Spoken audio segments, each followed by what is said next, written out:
Bom dia. 27 de setembro, a eleição está chegando. O momento, ele exige muita reflexão. Nós precisamos procurar os pontos que nos unificam. E eu não tenho dúvida alguma que o tema da paz, o tema da tranquilidade, o tema da previsibilidade, das possibilidades de que possamos fazer aquilo que queremos, com um mínimo de tranquilidade, esta é a palavra, nos unifica. Eu não tenho dúvida sobre isso.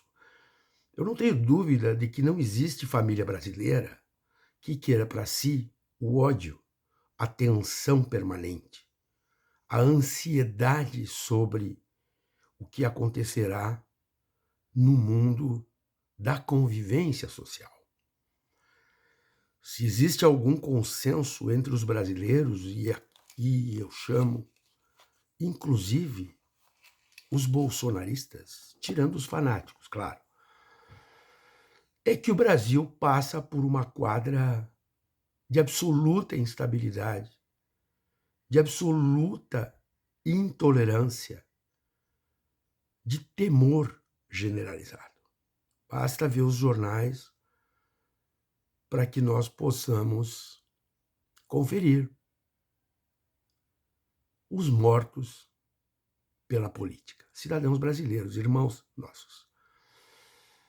Agora essa do Ceará, do cara que entrou no bar e disse: quem vota no Lula?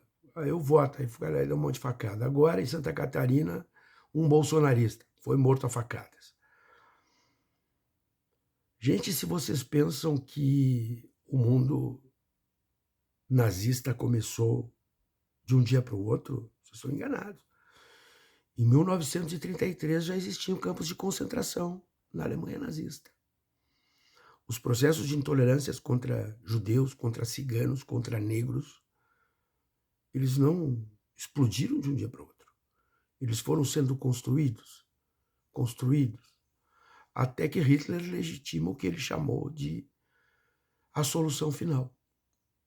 E levou os judeus para as câmeras de gás. Guardem as proporções, o que eu estou dizendo é o seguinte: se nós não tivermos a capacidade como sociedade de darmos um basta neste ambiente de intolerância, de ódio, eu não sei onde é que nós vamos chegar. E aí quero dizer para vocês o seguinte: eu voto no Lula, mas eu não sou lulista, não canso de repetir isso. O Lula é a alternativa viável para nós simplesmente terminarmos com o governo Bolsonaro. Por quê? Porque quem semeia o ódio todos os dias, em todos os discursos, de todas as formas, é o bolsonarismo.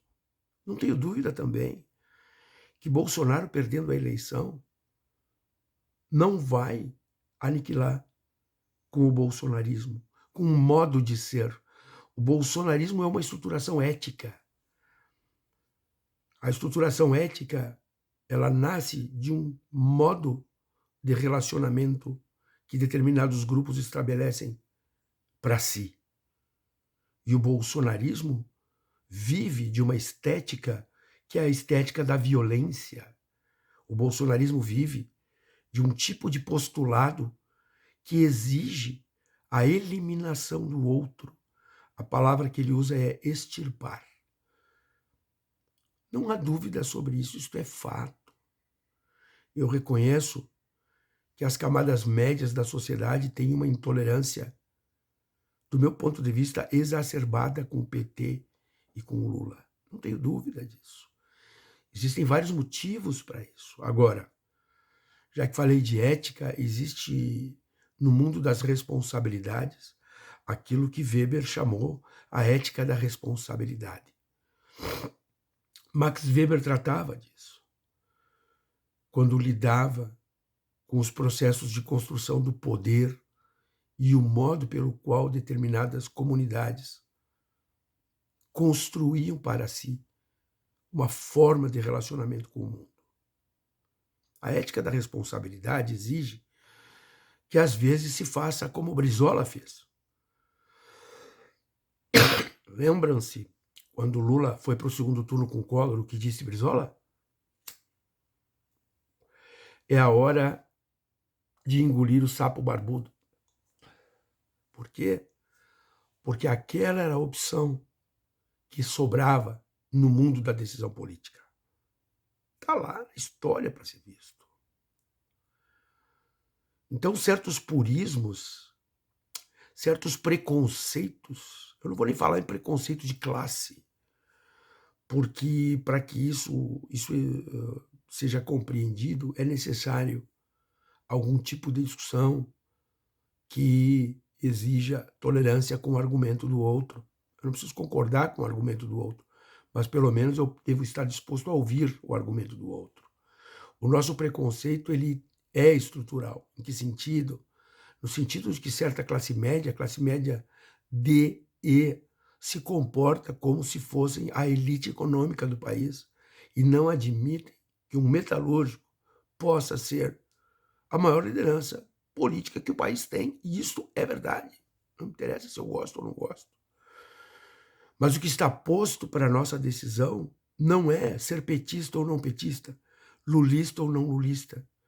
O que está posto para o Brasil neste momento é a necessidade de retomarmos as nossas instituições democráticas.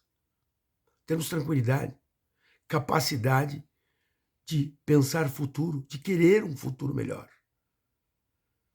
E digam o que quiserem, pensem, vocês que votam no Bolsonaro, pensem nos seus íntimos.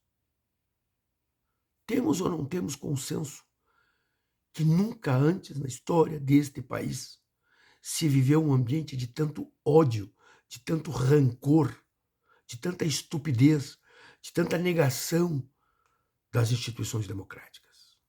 Está aí. Não tem comunista criando esse tipo de fato.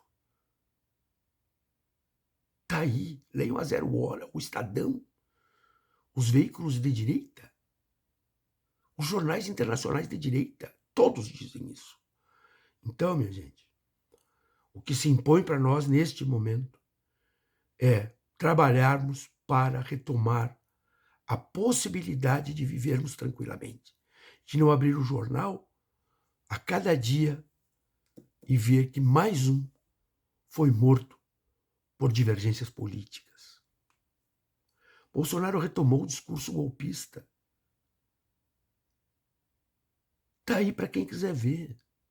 Mas me digam o seguinte: quem não quer ter uma institucionalidade tranquila, com um caminhão de imperfeições, quem não quer isso?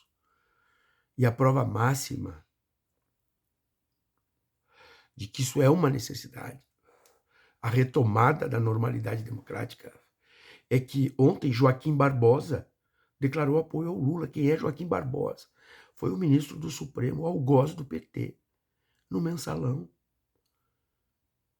Miguel Reale. Quem foi Miguel Reale? Um dos titulares do pedido de impeachment da Dilma. Abriu voto por Lula. Henrique Meirelles, que era secretário da Fazenda do Dória, abriu voto por Lula. Caetano Veloso. Um caminhão de artistas. Mas por que será? Será que viraram lulistas? Ou será que simplesmente estão antevendo a possibilidade de momentos muito difíceis num segundo turno? Pensemos, gente. A eleição está chegando. Nós, brasileiros, podemos tomar a decisão. A hora é de terminar com esse negócio no primeiro turno. Imediatamente devolver ao nosso país aquele espaço, aquele ambiente de tranquilidade. Nós precisamos disso. Nós precisamos muito disso. Não deixem de votar. Levem as pessoas a este convencimento, que elas votem. A cidadania brasileira precisa sobreviver. Um abraço e vamos nessa.